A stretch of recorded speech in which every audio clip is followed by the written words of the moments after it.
आणि दुसऱ्या बाजूला जाताना मला एक गोष्ट मांडून जायची आहे की आपल्या विरोधात कोण आहे माहिती आपल्या सर्वांना? भाजप.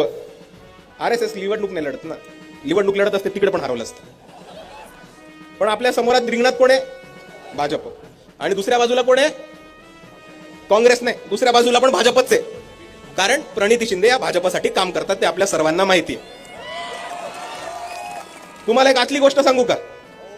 बाहेर जाऊन नाही सांगणार, नक्की स्वतःपर्यंतच ठेवायचं. तर आतली गोष्ट अशी आहे की या निवडणुकीच्याच आधी प्रणिती शिंदे या भाजपमध्ये प्रवेश घेणार होत्या.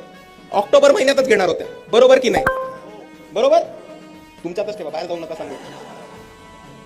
पण त्यांना फडणवीस साहेबांनी सांगितलं थांबा, 3 महत्वाच्या निवडणुका येतात. नगरपालिका येते, महानगरपालिका येते आणि जिल्हा परिषदच्या निवडणुका येतात. तुम्ही तोपर्यंत काँग्रेसमध्येच थांबा, सेटिंग करून भाजपचे सगळे उमेदवार निवडून आणा आणि मग प्रणितीताई काँग्रेसमधनं भाजपमध्ये प्रवेश घेतील. अशी प्रणितीताईंची आणि फडणवीसांची डील झालेली आहे.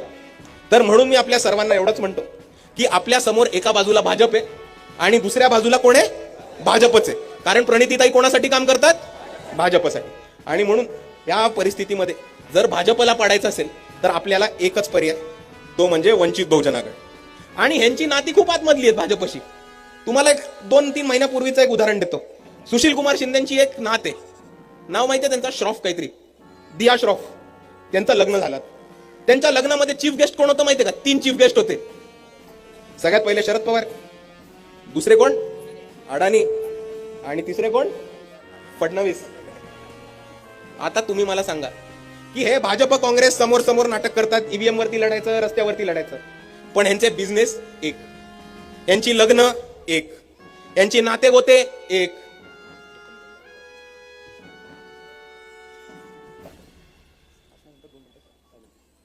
यांची नातीगोती एक, यांचे सगळे धंदे एक.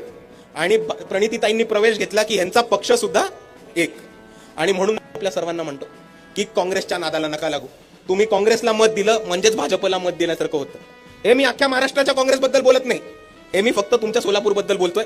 कारण सोलापूरची जी काँग्रेसचे अध्यक्ष आहेत, खासदार आहेत, त्या सरळ सरळ भाजपसाठी काम करतात. हे आता अख्ख्या जगाला कळून चुकलेले.